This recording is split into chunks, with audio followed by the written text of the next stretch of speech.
복음과 하나님의 계획 2부 성경신학 어떻게 해야 하는가 2장 하나님께서는 자기 자신을 알려주신다.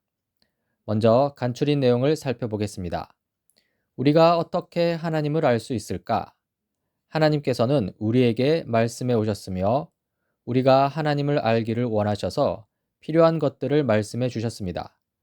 따라서 우리는 하나님에 대하여 알 수 있을 뿐 아니라 하나님께서 우리를 자신에게로 이끄셔서 예수 그리스도를 통하여 하나님의 자녀가 되게 하실 때에도 하나님을 알 수 있습니다. 신학이란 우리가 하나님에 대해 아는 내용을 지칭할 때 사용하는 용어입니다. 우리는 이 용어를 각각의 그리스도인이 갖고 있는 하나님에 대한 지식을 지칭하는 데 사용할 수 있습니다. 따라서 모든 그리스도인들은 신학자입니다.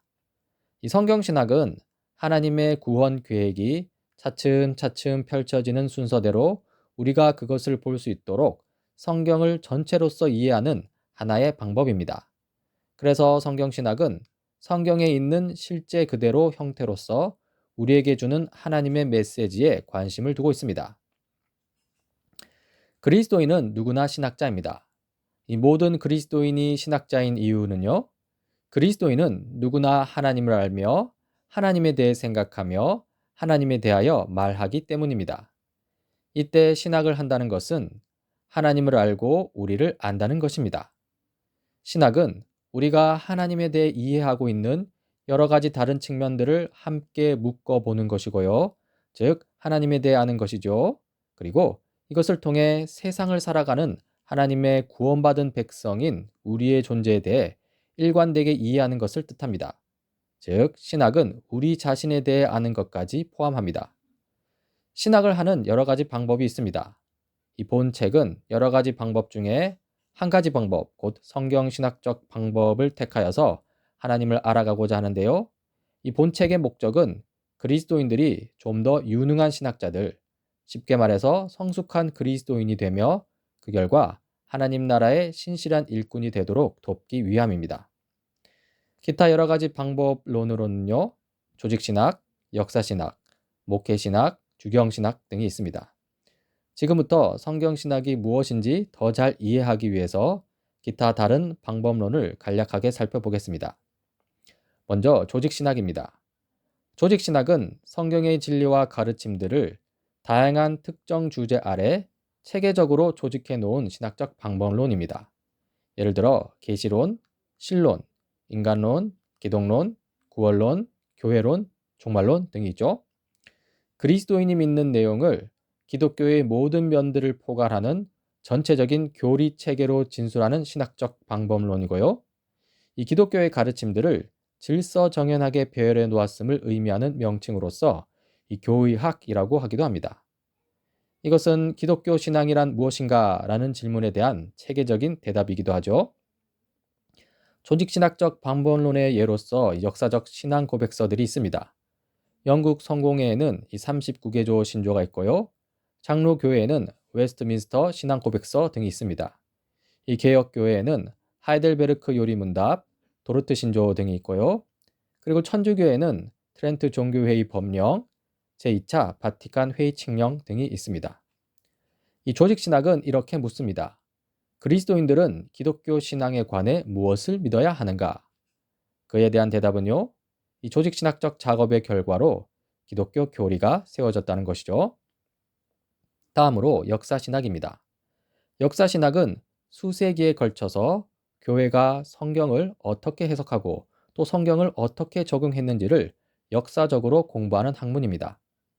역사신학은 시대별로 특정한 시기에 있었던 중심 교리들의 출현을 살펴보는데요.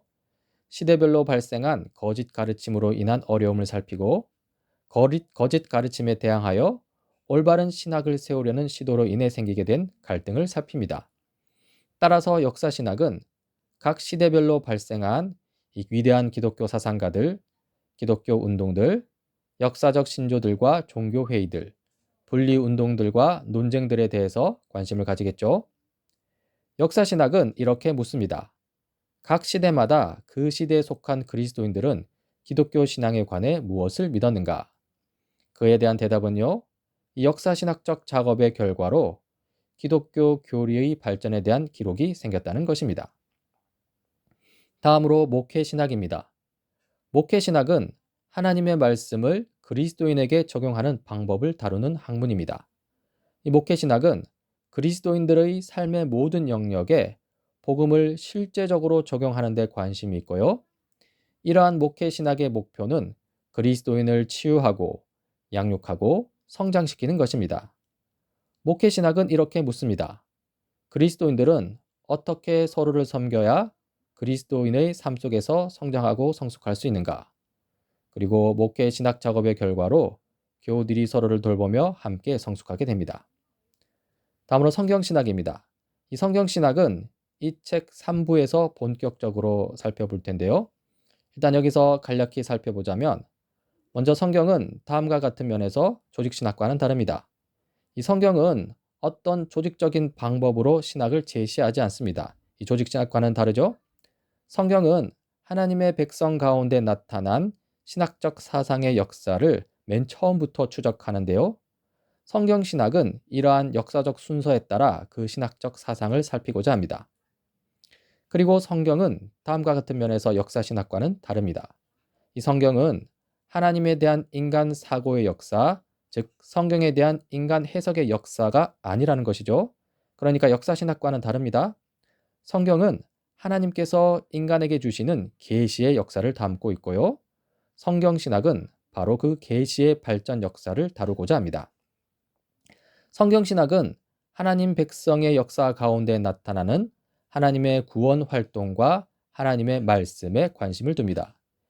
이러한 하나님의 활동과 말씀이라는 계시는요, 하나님께서 인간에게 하신 태초의 말씀에서부터 그리스도의 영광이 충만하게 드러나는 종말의 때까지 점차적으로 발전하는 줄거리 과정을 보여줍니다. 이 성경신학이 기여하는 바가 있는데요. 성경신학은 성경 전체 줄거리에 관심을 가지고요. 그렇게 함으로써 특정 성경 본문이 나머지 다른 성경 본문들과 어떤 연관을 갖고 있는지를 이해하게 해줍니다. 성경신학은 이렇게 묻습니다. 어떤 과정을 통해서 하나님께서는 자신을 인간에게 계시해 오셨는가? 우리는 성경신학적 작업의 결과로 성경 전체와 그리고 현재 우리 그리스도인의 삶 사이의 연관성을 발견하게 됩니다. 다음으로 주경신학입니다. 이 주경신학은 성경 본문에 대한 주해를 신학적으로 논하는 학문입니다. 이때 주해가 무엇이냐면요. 이 성경 본문이 기록된 원래 상황에서 그 본문이 실제로 무엇을 의미했는지를 찾아내는 과정입니다. 이 주경신학은 성경신학을 포괄하는 개념이고요. 즉, 성경신학은 주경신학 안에 포함됩니다. 그렇다면 성경 본문을 주해하는 주경신학, 이 성경신학을 포함하고 있는 주경신학에 대해서 몇 가지 질문에 대해 답하면서 살펴보고자 합니다. 먼저, 무엇이 원래의 성경 본문인가입니다. 이 본문 비평 작업과 연관이 있는데요. 이 본문 비평은 이렇게 묻습니다. 무엇이 원래 완성된 형태의 성경 본문인가? 이에 대해 좀 설명이 필요한데요. 이 성경 원문은 없습니다. 기껏해야 오래된 사본이거나 또는 현재 우리가 보고 있는 번역본인데요. 이 본문 비평 작업을 통해서 이 완성된 형태의 성경 원문을 찾아가는 것이죠. 그래서 무엇이 원래 완성된 형태의 성경 본문인지 묻는다는 것입니다. 이 본문 비평 작업의 결과로 이 번역된 성경들이 그 근거로 삼을 수 있는 가장 믿을 만한 성경 본문, 물론 완성된 형태의 성경 원문에는 미치지 못하겠지만 아무튼 가장 믿을 만한 성경 본문을 우리는 제공받게 됩니다. 두 번째로 성경 본문의 자료는 무엇인가입니다. 이 성경 개론 작업과 연관이 있는데요. 성경 개론은 이렇게 묻습니다. 이것은 어떤 종류의 문서인가? 어디서, 어떻게, 누가 이 문서를 기록했으며 또 어떤 목적으로 기록했는가? 이 성경 개론 작업의 결과로 우리는 성경 본문의 의미를 아는 데 도움이 되는 이 배경적인 정보를 제공받게 됩니다. 세 번째로 성경 본문의 의미는 무엇인가입니다. 이 성경 주해 작업과 관련이 있는데요. 이 성경 주해는 이렇게 묻습니다. 본문이 처음 기록되었을 때 그 본문을 보는 사람들, 그러니까 원래 독자들에게 이 기록자가 전하려고 의도했던 것은 무엇인가? 그리고 성경주의 작업의 결과로 우리는 성경 본문이 원래 의도한 의미를 이해하게 되는 것이죠. 마지막으로 어떻게 이 성경 본문만이 유일하게 계시며 권위 있는 말씀으로 인정될 수 있는가입니다. 이 성경 정경학과 관련이 있는데요. 성경 정경학은 이렇게 묻습니다. 성경 본문의 범위는 어디까지며 그 본문이 갖는 권위의 성격은 어떤 것인가? 그리고 성경 정경학 작업의 결과로 우리가 갖고 있는 성경책 전체가 하나님의 권위 있는 말씀으로 인정되었음을 우리는 확인하게 됩니다. 이제 주경신학과 성경신학의 관계를 살펴보겠습니다.